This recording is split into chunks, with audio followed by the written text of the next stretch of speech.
Vamos mais uma vez, numa possibilidade de mais uma vez juntos estudar um pouco mais da doutrina, que nós possamos rogar a Deus que permita que os bons amigos espirituais possam inspirar a nossa irmã, que fará uso da palavra, para que todos nós possamos compreender as mensagens que aqui serão passadas.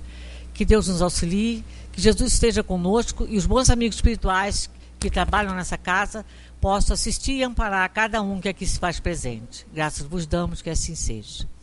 Então vamos ouvir a nossa irmã Sueli. Eu acho que isso está desligado. Vamos para a nossa oportunidade de aprendizado. A gente sempre fala da importância, eu pelo menos sempre falo da importância de vir a casa espírita estudar junto, né? Porque aqui nós temos a energia dos encarnados e o auxílio dos desencarnados, para a gente entender. E em casa a gente vai deixando para lá, né? Vai deixando para daqui a pouco, deixa para amanhã, logo à noite eu estudo e fica assim. Então essa hora que a gente está aqui é muito importante, que a gente se obriga a estudar, né? Talvez se estivéssemos em casa não estaríamos estudando. E também a gente conta com o auxílio dos espíritos para nos ajudar a entender. Às vezes em casa a gente passa por coisas, eu acho interessante que isso acontece comigo. Quando eu estou em casa estudando para falar, eu às vezes passo por uma questão, não vejo o que eu vejo quando eu leio ela aqui no centro.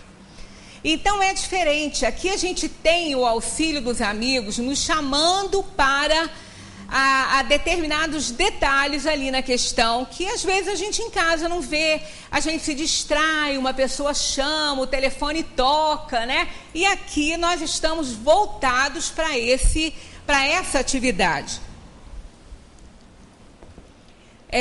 Nós chegamos ao finzinho aqui da 1019, mas nós passamos por uma aqui, que eu até nem abordaria agora, porque a gente sempre tem falado muito sobre isso, e também ela foi abordada por Valéria tem pouco tempo, assim, aos domingos, no domingo, né? Então, nós não fizemos. Mas é importante a gente realmente estudar, né, todas as questões, e a gente volta aqui à questão 1010, porque eu passei muito rapidamente por ela, apenas citando assim algumas coisinhas, né? Essa questão, ela fala da ressurreição da carne. Agora nós vamos ter a Semana Santa, e isso é muito cultuado, né? A ressurreição do Senhor. Nós entendemos na doutrina espírita que Jesus não ressuscitou com a carne, não é? Mas na época eles entendiam dessa maneira, ainda mais que depois ele veio pregar junto com os seus discípulos novamente. Então dava a entender que ele estava ali num corpo de carne, mas não era. Aquele era o corpo espiritual de Jesus, o corpo celestial a que Paulo se referia e se refere, aliás, nas suas epístolas, nas suas cartas aos Coríntios. Então é o perispírito, que nele estava tão reluzente e presente, praticamente tátil. Então parecia ser um corpo de carne. Como a gente sabe, o destino do corpo de Jesus é muito polêmico. Uns falam que Jesus não morreu na cruz, que por isso que jamais ele podia ressuscitar num corpo, né? Uns falam que ele foi retirado ali por um grande amigo dele, levado para seguir a sua vida numa outra comunidade filosófica, mas isso também não faz sentido pela história dele, pela tarefa que ele veio desempenhar aqui na Terra, né? A importância realmente da história de Jesus, da sua tarefa, da sua missão, está naquele tempo que ele pregou, quando ele veio aqui em carne e osso, né? E não em um corpo agênere, fazer e dar o exemplo de que nós podemos superar as nossas inferioridades, as nossas dores, as nossas mágoas, amar o próximo como nós nos amamos, amar a Deus sobre todas as coisas. Ele veio dar esses exemplos. E veio, claro que, com a sua morte, fazer apologia da vida, quando ele disse que ele retornaria. E ele retornou em corpo espiritual. Então, ali, as pessoas chamam isso de ressurreição. Só que para aquele povo da época, é isso, não é? Mas nós não podemos entender ressurreição de carne como muitas pessoas dizem que vai acontecer no juízo final, né? A palavra ressurreição, ela quer dizer reviver. Ela é voltar à vida, ressurgir, né? Ela tem esse re aí, que significa fazer de novo, né? O re. Então, é ressuscitar, ressurgir, levantar-se, erguer-se, né? E nada disso vai contra a reencarnação, porque a reencarnação também é isso, voltar à vida, viver de novo. Então, o termo, ele dá muitas conotações, ele sugere muitas interpretações, mas, analisando direitinho e sempre associado à ciência, a gente vai entender e já vem entendendo. Por isso que nós temos muitas pessoas, muitos céticos, que não aceitam essa ideia da ressurreição, não é? No juízo final. Até porque nós teríamos, que aí seria a ressurreição de todas as criaturas, né? Ainda que seja só do reino hominal, mas nem seria, também não haveria muita lógica nessa situação, né? Como explicariam os outros seres da criação, que no Espiritismo tem a explicação que eles estão em evolução do átomo ao arcanjo, porque ele mesmo começou por ser átomo. Então, nós não temos a possibilidade de um animal, pela explicação da doutrina espírita, nós não temos a possibilidade de um animal ressurgir, de um animal ressuscitar. Porque esse animal, ele vai deixando as suas fases para trás. Ele não... aquele princípio que está ali, aquela alma que está ali, é um princípio em evolução. É um princípio espiritual em evolução. Então, num determinado momento, quando ele já tiver feito toda a evolução dele naquele reino em que ele se encontra, e isso não se dá na Terra, porque o reino animal na Terra é muito atrasado ainda, apesar de nós termos animais aí extremamente inteligentes, mas não é aqui. A Terra tem o reino animal ainda numa evolução muito primária. Eles estão para o homem como o homem está para Deus. Então, olha a distância, né, de evolução que esses animais se encontram. Então, quando eles fazem toda a evolução, eles aprendem tudo que eles tinham que aprender, o princípio espiritual consegue absorver os ensinamentos todos necessários à Terra, esse princípio espiritual segue fazendo a sua evolução em outros mundos melhores que a Terra, onde também tem reino animal, só que muito mais evoluído que a Terra. Então, se nós formos entender uma ressurreição e abrindo aqui um parêntese, direcionando isso apenas ao reino hominal, excluindo aí o reino animal, que eu não sei como eles explicariam essas vidas no reino animal inferior, em vista dessa questão da ressurreição e de um juízo final, porque seria uma injustiça com esse reino, né? Se eles ficassem perdidos para sempre, se eles não tivessem a menor utilidade. Então, pensando nisso, só no reino nominal, então, fechando aí esse juízo final apenas no reino nominal, e a um determinado tempo nós ressuscitaríamos, né? Com os nossos corpos, porque a ideia é essa. A ideia da ressurreição da carne é essa.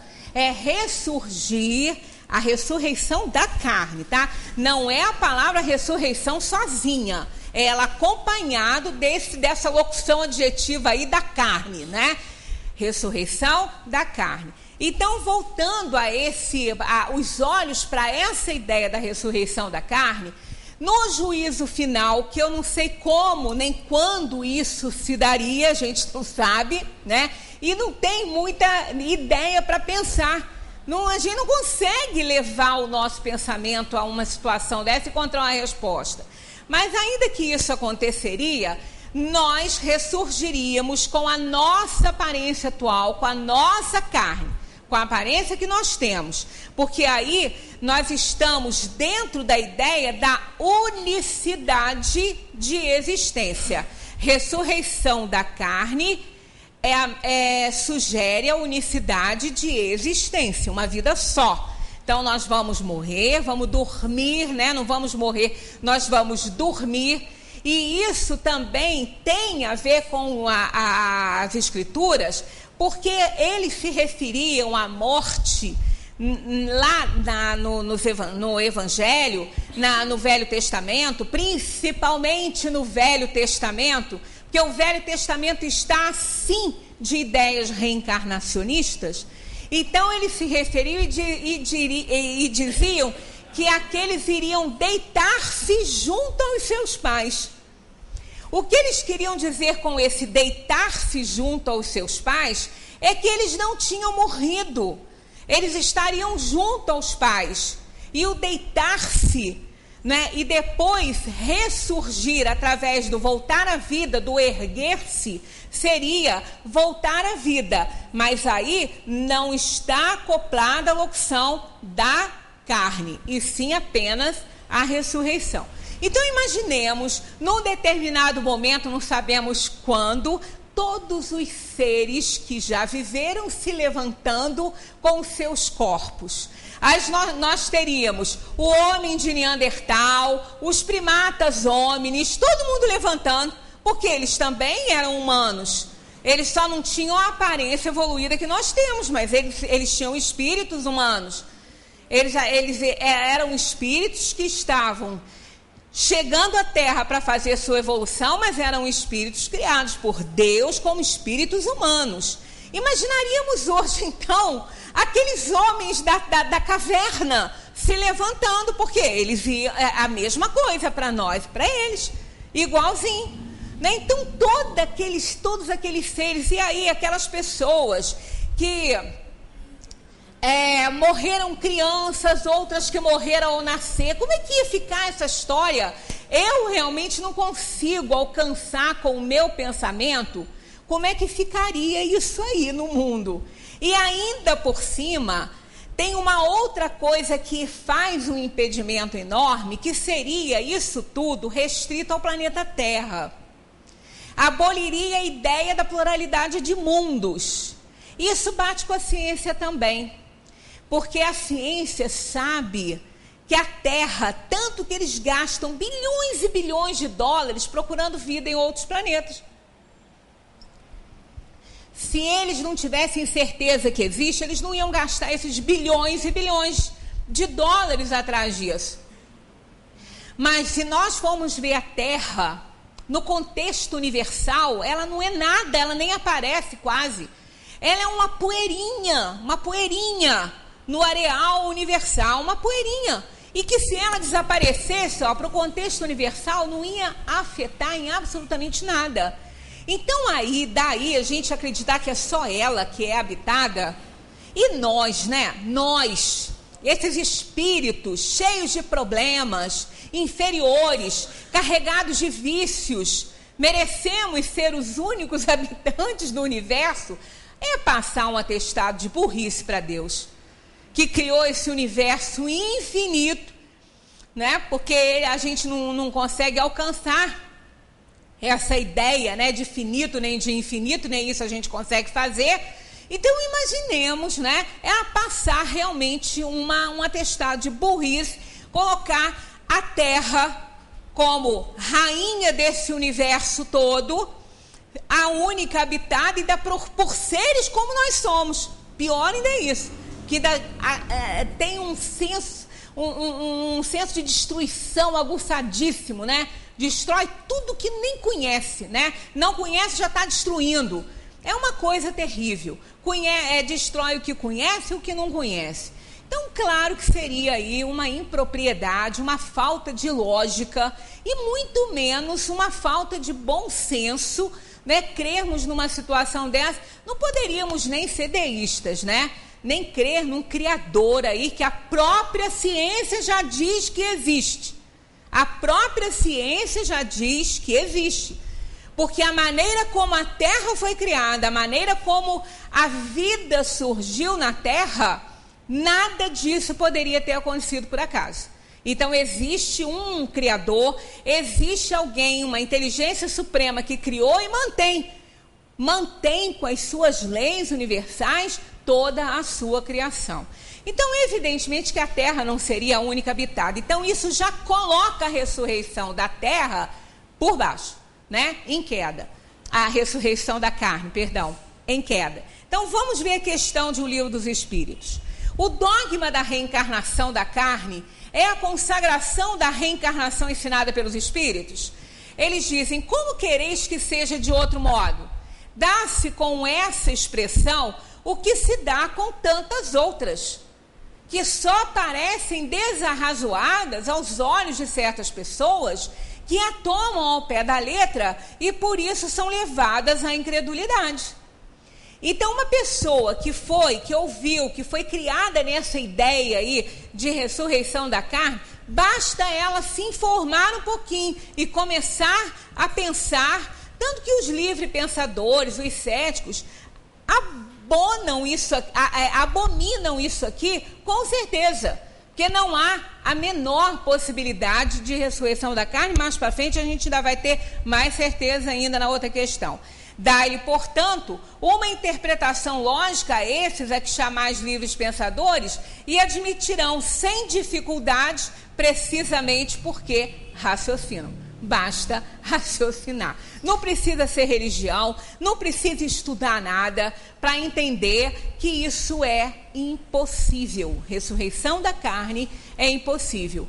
Não é? Até pelo fato realmente de nós termos aí homens de Neandertal ressurgindo na carne deles. Que utilidade, né? E a criatura no meio do mundo hoje, que terror que seria, né? Aí Deus seria um ser aí que nós não poderíamos nem venerar, né? Não vos enganeis, eles têm, como os outros, mais talvez do que os outros, ansiedade pelo futuro, mas não podem admitir o que é absurdo para a ciência. A doutrina da pluralidade das existências se conforma à justiça de Deus. Quer dizer que seria as reencarnações. Não a ressurreição da carne, e sim a ressurreição da alma, tomando um novo corpo de carne. Aí a palavra ressurreição é empregada maravilhosamente bem. Ressurreição da alma, aquela que ressurge do corpo morto, que toma o seu corpo espiritual, o seu perispírito, e tempos depois pegará um novo corpo de carne, e aí continuará dando a oportunidade à sua evolução. A doutrina da pluralidade das existências, então, se conforma à justiça de Deus. Somente ela pode explicar o que sem ela é inevitável. Como quererias que esse princípio não tivesse na religião? E só está. Nós já fizemos aqui um apanhado dos pontos principais, tanto do Velho Testamento quanto do Novo, com as provas da reencarnação na Bíblia. Está lá. A mais importante delas, entre tantas outras, que são muitas. Fizemos aqui uma reunião com talvez 50% dessas evidências, né, na Bíblia, mas tem mais. A gente vai procurando, vai lendo, a gente acha mais, né? Então tem muita. Agora, a principal realmente é aquele diálogo de Jesus com Nicodemos. Ele não podia ter sido mais claro naquele diálogo, não é? Aqui, eu não sei se tem ele todo. Eu não sei se tem ele todo aqui, eu acho que não tem ele todo. Mas a gente tem as principais partes, né? Quando Nicodemos, que era membro do Sinédrio, que seria, digamos, comparar aquilo com hoje o nosso Senado é terrível, né? Mas era mais ou menos, não evoluiu muito não, tá? Até na corrupção, nas atividades indignas e irregulares, era a mesma coisa. Então, o Sinédrio era o Senado da época, né? E só entrava lá, na época ainda tinha uma vantagem. Só entrava quem tinha pelo menos a aptidão intelectual. Hoje entra qualquer um, mas antigamente entrava, né, lá no Senado aqueles que eram realmente doutores em lei. Hoje vai qualquer um para lá, mas na época não ia não. Até que nem evoluiu nessa parte aí, né? A gente encontra cada coisa lá dentro que dá até medo, né? Mas o pior não é a evolução do intelecto, é a moral. Isso aí que era pior. Nisso aí também não evoluiu não, que eles também lá atrás eles eram imorais. Nicodemos, ele ficava abismado com as pregações do mestre que ele ouvia falar. E ele queria muito se encontrar com o mestre Jesus, mas ele não podia, ele era membro do Sinédrio. Como que ele ia encontrar com alguém que combatia, né? Com alguém que ele combatia? Então, ele não podia fazer isso. Mas aí, na calada da noite, ele foi ter com Jesus e perguntou a Jesus, não é, como que tem que se fazer para entrar no reino dos céus? Aí Jesus disse para ele, em verdade, ele adorava essa expressão, né? Em verdade vos digo, para garantir que era verdade. Ninguém pode ver o reino de Deus se não nascer de novo. Foi tão claro esse nascer de novo, tão claro, que o próprio Nicodemos respondeu para Jesus assim, mas como? Eu terei que entrar de novo no ventre da minha mãe? Ele entendeu que Jesus estava falando, nascer de novo, como ser gerado novamente e nascer de novo do ventre da mãe. Ele tanto que ele ainda perguntou, aí Jesus ainda respondeu, né? És doutor em leis e não entendes essas coisas? Porque os discípulos que não eram doutores em lei entendiam muito bem isso aí. E ele deixou bem claro quanto o nascer do corpo, né? Aquele que isso tudo no mesmo diálogo. Aquele que é nascido da carne é nascido da carne. O que é nascido do espírito é nascido do espírito. Então ele deixou bem claro, carne e espírito, nascer de novo em carne e espírito.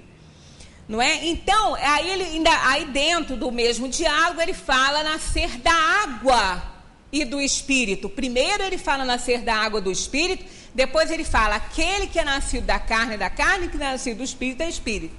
Então, por que esse nascer do espírito, nascer da água e do espírito? Isso foi entendido como o batismo, que ele se rendia às leis religiosas da época. Então ele sofria o ritual do batismo para consagrar aquela conversão do crente, né? Seja, no caso, cristão, era o cristão. Como nós somos também, não somos reconhecidos dessa maneira, né? Porque os espíritas são reconhecidos como cristãos, né? Então, eles eram batizados com a água. Então, para eles, aquilo era o renascimento na água. Mas não foi isso que Jesus falou. Ah, mas como é que você pode afirmar? Não é a sua interpretação? Não é a minha interpretação. É a palavra dita por ele. Água, na época, era o sinônimo, era a mesma coisa que o elemento material. Para eles, a vida começava na água. Era o elemento material, era a água. E o Espírito de Deus boiava sobre as águas. Está lá, quando ele deu origem à terra, usando a água. Então, a água para eles, na época, era o elemento material. Então, nascido da água é nascido da matéria. Nascido do elemento material e nascido do Espírito que Deus, então, oferecia àquele corpo de carne em formação, o Espírito que viria habitá-lo. Então, isso está lá na Bíblia, e muitas outras passagens estão lá. Então, nós não temos nenhuma dúvida, não é? Aquele encontro de Jesus com Elias, aquela ali no Tabor, né? No Monte Tabor, aquela ali foi outra passagem que não deixa a menor dúvida. Jesus, se eu não me engano, era André. Não sei se tem essa explicação toda aqui. No meu resumo em casa, quando eu falei sobre isso, sobre todas as coisas, as provas, né, da reencarnação, na Bíblia tem tudo explicadinho. E vamos trazer para a gente ver cada item novamente, porque já vimos. Então Jesus tinha 2 discípulos, se eu não me engano, 2 ou 3 discípulos de Jesus.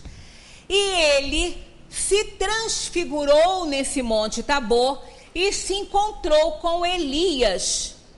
E conversaram os dois. Segundo os discípulos, Jesus se transformou num corpo resplandecente, de muito brilho e muita luz. Isso era o corpo espiritual, para que ele pudesse então entrar em contato com Elias. Ora, João Batista já havia morrido nessa aparição, nessa transfiguração do mestre. João Batista já havia morrido. E segundo as próprias escrituras, João Batista foi o homem mais respeitado por Jesus aqui na terra. Ele disse, são palavras dele dizendo assim: de todos os nascidos de mulher, ele é o maior. Ele era João Batista. Então, como ele encontraria com Elias e não com aquele que era dos nascidos de mulher o mais importante? Jesus tinha adoração por João Batista. Era seu primo, tinha adoração por ele. E ele sabia o valor daquela alma, né? Então, por que ele não estava lá junto? Se era realmente da maior importância para Jesus a presença de João Batista. Porque João Batista era Elias. Não poderia haver 2 espíritos, porque Elias e João Batista eram a mesma pessoa que reencarnaram em corpos diferentes. Ah, mas aonde está isso? Na própria passagem da transfiguração, porque depois Jesus pediu que os discípulos não contassem isso para ninguém. Então os discípulos perguntaram: mestre, por que foi dito nas escrituras, pelos profetas, que Elias voltaria e Elias não voltou? Aí Jesus disse: Elias voltou. Elias voltou e fizeram dele o que lhes aprouveram. Aí, na mesma passagem, não são minhas palavras, está escrito lá assim: e então os discípulos compreenderam que era de João Batista que Jesus falava. Então, mais claro do que isso, não tem mais clareza do que isso, não tem alegoria, não tem simbologia, não tem nada, não tem metáfora nenhuma aí. É a palavra clara e simples de Jesus aos discípulos. E tem outras, até engraçadas. Até engraçadas tem outras. Eram 2 irmãos gêmeos, que aí não sei quem fala isso, que desde o ventre eles já brigavam. Desde o ventre. Porque eles já se odiavam desde o ventre. Como que alguém pode odiar alguém se não viveu com esse alguém? Se não participou com ele? Como que pode odiar? De jeito nenhum, né? Então, é porque já tinham uma vida antes. Então, tá cercada de falas e de presença reencarnatória na Bíblia. Mas vamos continuar aqui. Então, a igreja, pelo dogma da reencarnação da carne, ensina a doutrina da reencarnação? Perdão, li errado. Então a igreja, pelo dogma da ressurreição da carne, ensina a doutrina da reencarnação? E eles respondem: isso é evidente. Essa doutrina é a consequência de muitas coisas que passaram despercebidas e que não se tardará a compreender nesse sentido. Dentro em pouco se reconhecerá que o Espiritismo ressalta a cada passo do próprio texto das Escrituras Sagradas. Os espíritos não vêm, portanto, subverter a religião, como pretendem alguns, mas vêm, pelo contrário, confirmá-la, sancioná-la através de provas irrecusáveis. E como é chegado o tempo de substituir a linguagem figurada, porque falam, em alegorias lá no texto, dando às coisas um sentido claro e preciso que não possa ser objeto de nenhuma falsa interpretação. Então, o Espiritismo trouxe essa linguagem clara, que não dá falsa interpretação. Eis porque dentro de algum tempo tereis mais pessoas sinceramente religiosas e crentes do que tendes hoje. Quem fala isso é São Luís. Porque as pessoas que compreendem, que integram realmente esse conhecimento à luz da razão e do pensamento, elas creem porque elas entendem e compreendem, e não porque são dogmas impostos por essa ou aquela religião. Aí vem um comentário interessante de Kardec a respeito, principalmente aqui, da impossibilidade da ressurreição da carne. A ciência demonstra a impossibilidade da ressurreição segundo a ideia vulgar. Ressurreição da carne. Porque ressurreição sozinho, o termo sozinho, é plenamente aceitável em todas as situações que a gente já até citou aqui, Se os despojos do corpo humano permanecessem homogêneos, embora dispersados e reduzidos a pó, ainda se conceberia a sua reunião em determinado tempo. Mas as coisas não se passam assim, não é assim.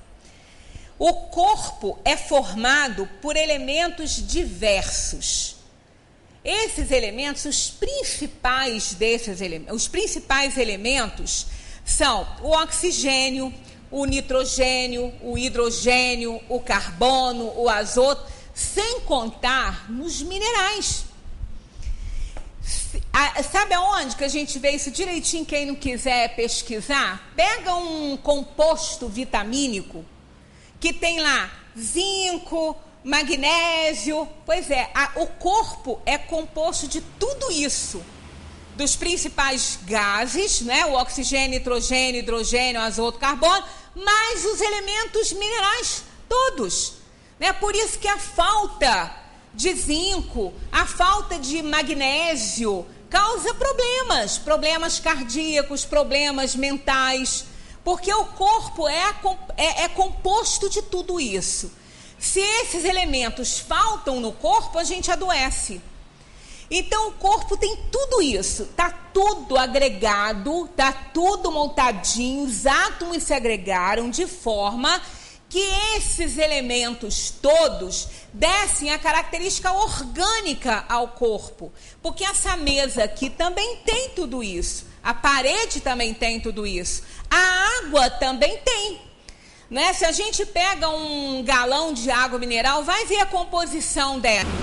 Ela tem sódio, ela tem magnésio, ela tem uma opção de coisa. De cada região, ela tira determinados elementos da terra. São retirados da terra. E nós somos feitos da terra, dos elementos que compõem a terra. Só que em nós, no nosso corpo, eles se aglomeram, eles se juntam de tal forma que dão ao corpo essa característica orgânica e a outros elementos inorgânica. Até no próprio mineral, nós encontramos essas combinações muito diferentes. Há pouco tempo até falamos sobre isso aqui. O diamante e o lápis, a pontinha do lápis, eles são feitos somente de carbono. Não tem outro elemento agregado aí, é só carbono. Por exemplo, na água que a gente bebe, a gente tem hidrogênio e oxigênio, não é? Na quantidade certinha. H, hidrogênio 1, oxigênio 2, hidrogênio 2, oxigênio 1, H2O. Se colocarmos mais um pouquinho de oxigênio para ficar H2O2, nós vamos ter água também, só que uma água oxigenada, com mais oxigênio. O O é oxigênio, e isso não é uma água que a gente possa beber. É uma água que a gente limpa, ferida, machucado, né? Muito espaço para clarear pelinhos, né? Então, a gente não pode beber. Ela é tóxica para a gente beber. Só mais uma quantidadezinha, né? Um átomozinho de oxigênio ali. E no carbono e no lápis e no diamante é carbono purinho, não tem dois elementos. Só que a maneira que esses átomos de carbono se arrumam no lápis, na pontinha do lápis, ele fica opaco e escuro. E a maneira como esses átomos purinhos também de carbono se juntam e se arrumam no diamante fica transparente. Então a gente vê que a natureza, ela é um laboratório de infinitas transformações. Os elementos são os mesmos, né? Mas as transformações são infinitas. Aqui Kardec fala isso, ó. Pela decomposição, esses elementos se dispersam, mas vão servir à formação de novos corpos. E isso de tal maneira que a mesma molécula, por exemplo, de carbono, entrará na composição de muitos milhares de corpos diferentes. Não falamos senão dos corpos humanos, sem contar dos animais e de outros reinos. Então, quando o corpo se decompõe, é igual decompor a água, né? Se a gente fizer uma decomposição da água, ela vai entrar num estado gasoso, decomposta, com a parte de hidrogênio separado e oxigênio separado. Quando esses dois se juntam, aí há aquelas brincadeiras da química, formam a água, que tem os seus 4 estágios aí. Então, o interessante disso é que quando o corpo, né, morre, não tem mais vida, o espírito não pode mais acionar fluidos do perispírito, porque o corpo físico não oferece mais condições, ele morreu. Esse corpo, seja pelo fogo, ou pela terra, ou até mesmo pela própria água, quando ele está no fundo do mar, qualquer coisa assim, ele também vai se decompondo, esses gases vão se separando. Esses elementos químicos que nós temos no corpo, os gases principais e todos os minerais que nós temos, eles voltam à condição de hidrogênio, de oxigênio, de magnésio, de fósforo, de tudo. Tanto que aqueles fogos que muitas vezes as pessoas veem sair das sepulturas e acham que é fantasma lá, aquilo é a decomposição do corpo. Esses gases, entrando em contato com a atmosfera, eles entram em combustão. Aí acende um foguinho. É rápido, é azulado. Né? Chama-se de fogos fátuos. Eles não são fantasmas. Né? Então, esse corpo, ao contato com a terra, com o fogo ou com a água, que são os elementos principais da terra, ele se decompõe. Esses gases vão se soltando. E para onde vão esses gases? Para a atmosfera. Eles vão para a atmosfera e nós vamos respirá-los. Nós vamos respirar aquele oxigênio que compôs o corpo de alguém. As plantas vão respirar esse oxigênio. A terra também vai absorver esses minerais e esses oxigênios que estão na terra. Quando se planta uma planta, coloca ela lá na terrinha, tem que molhar. Não é? Então aquela água que está indo ali, ela também pode ter recebido moléculas de outros corpos já decompostos. Então, como corpos decompostos, cujos elementos que o componham estão dispersos na natureza, vão se juntar. Como que uma molécula de oxigênio, nitrogênio, hidrogênio e carbono que está comigo, que pertenceu a outro, como que ela vai sair de mim para formar o corpo do outro?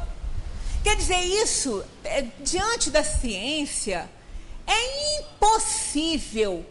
E aí nós não vamos discutir com a ciência como a igreja discutiu tanto tempo dizendo que a Terra era o centro do universo.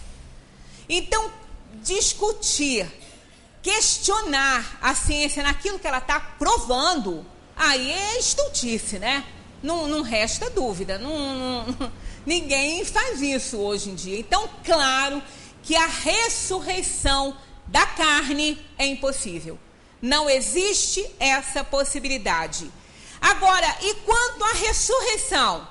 No caso da alma, acontece sempre. E esse juízo final, diante da doutrina espírita, nós compreendemos de outra forma. Todos os dias nós temos juízo final para aqueles que estão deixando a carne e também para nós que ainda estamos aqui nas nossas reflexões. É um juízo de final de dia. Vamos refletir o que fizemos nesse dia para não errar amanhã igualzinho, né? Então essa possibilidade de ressurreição da carne está fora totalmente, né?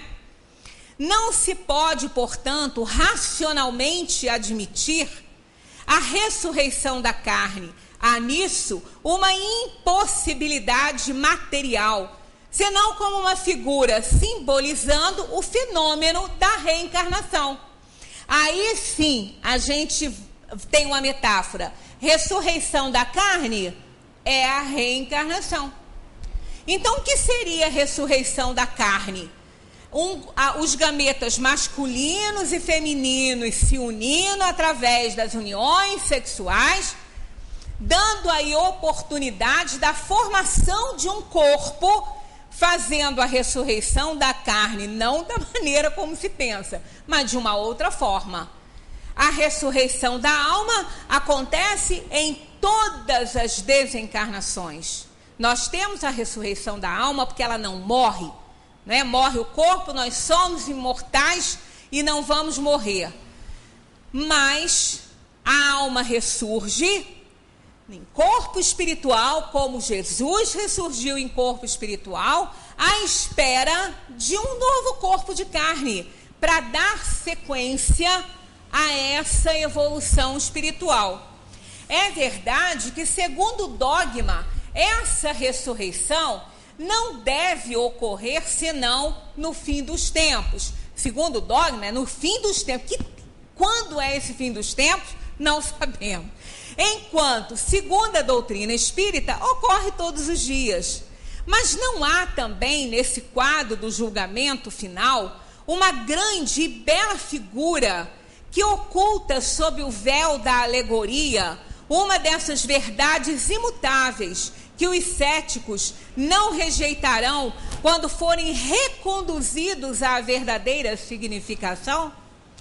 Que se medite bem a teoria espírita sobre o futuro das almas e sobre a sua sorte, em consequência das diferentes provas que devem sofrer, e se verá que, com exceção da simultaneidade, o julgamento em que são condenados ou absolvidos não é uma ficção como pensam, né? Porque esse julgamento, ele não vai existir daquela forma unificada, levantando todos os corpos de todas as gerações, de todas as épocas. Esse julgamento ocorre todos os dias para nós, né? Quando nós queremos consultar a nossa consciência. Consideremos ainda que ela é o corolário natural da pluralidade dos mundos, hoje perfeitamente admitida, enquanto, segundo a doutrina do julgamento final, a Terra é considerada um único mundo, como nós já comentamos aqui. Então, esse termo ressurreição, se quisermos ainda ir um pouco mais além na sua conotação, imaginemos ressurreição da alma a cada desencarnação. E o espírito errante, ele vai reencarnar. Então, ele vai reencarnar. Houve a ressurreição da alma e vai haver a reencarnação dessa alma num novo corpo. Isso, o tempo necessário para que essa alma compreenda as verdades do universo, compreenda as leis de Deus. Ele vai reencarnando, não há limites. Não há limites para a reencarnação. Nós vamos reencarnar quantas vezes forem necessárias para que a gente aprenda, evolua e se torne relativamente perfeito com relação à Terra. Por quê? Acima da Terra tem muitos mundos e muitos superiores a esse, né? Mas com relação à Terra, nós nos tornamos perfeitos. Com relação à Terra, nós vamos reencarnar em outros mundos, até que cheguemos a uma perfeição que é relativa, porque Jesus disse: sede perfeitos, como perfeito é o Pai Celestial, é o nosso Pai Celestial. O que ele estava dizendo aí, que a gente alcançasse a perfeição, como perfeito era o nosso Pai Celestial. Isso não quer dizer que ele estivesse falando que nós iríamos conseguir a perfeição de Deus. Não, porque Deus é absolutamente perfeito. Nós vamos conseguir perfeições relativas ao mundo em que estivermos conectados. Então, ao chegarmos a um ponto máximo, né, onde não precisarmos mais reencarnar, aí nós vamos ter o que nós podemos chamar de ressurreição da alma no sentido verdadeiro. A alma ressurge de todas as encarnações. A alma ressurge de todas as imperfeições, e então ela se torna relativamente perfeita ao mundo em que ela está conectada. Então, ressurreição também chega lá, nesse ponto, né? Então, a ressurreição é da alma e nunca do corpo. É humanamente possível, impossível, a ciência já provou, e nós realmente não vamos bater nessa tecla, porque isso aí chega a ser quase que ridículo, né? Aqui tem um comentário de Herculano Pires, que ele que fez essa tradução, que diz assim: a pluralidade dos mundos habitados era admitida como possibilidade no tempo de Kardec, como é hoje, embora a ciência não a admita como verdade comprovada.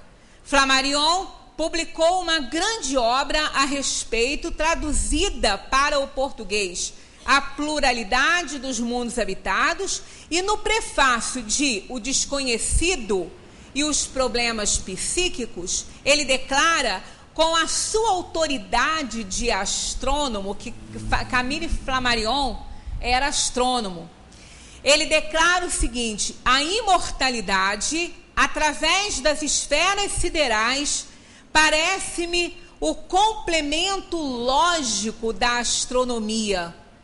Os astrônomos atuais procuram obter provas a respeito. Claro, né? A astronomia estuda os astros, estuda os mundos, estuda as estrelas, as galáxias, estuda tudo isso. Então, o astrônomo sabe, intuitivamente ele sabe que ele é um espírito reencarnado. Mas ainda que isso esteja velado para ele, o conhecimento que ele tem da astronomia mostra para ele que não há uma pluralidade de mundos habitados. Os egípcios conheciam isso e ninguém na Terra teve conhecimentos maiores sobre astronomia do que o povo egípcio, que era sepultado com todos os seus bens, com os seus animais de estimação, que eram mortos para poder ser sepultados junto com os faraós, e os empregados, que também eram mortos. Por quê? Porque eles vinham para outro mundo.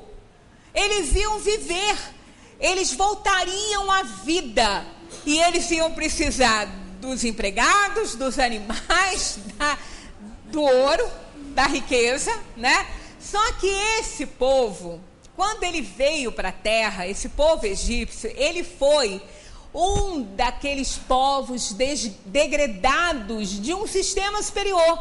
Eles eram extremamente desenvolvidos intelectualmente, mas eram pouco moralizados. Tanto pouco que eles escravizaram todos os hebreus. Então, eles eram tão pouco moralizados que eles matavam realmente os animais e os seus serviçais para ficar enterrados junto com eles. Então, eles tinham muito conhecimento, mas pouca moralidade. E a encarnação deles num mundo de provação e expiação, em corpos primeiramente primitivos, que depois eles eram lindos, né? Os egípcios tinham corpos maravilhosos, as mulheres eram belíssimas, os homens eram belíssimos. Eles foram aprimorando com a força, né, da alma que eles tinham, bastante forte com relação a essa interferência na matéria, né?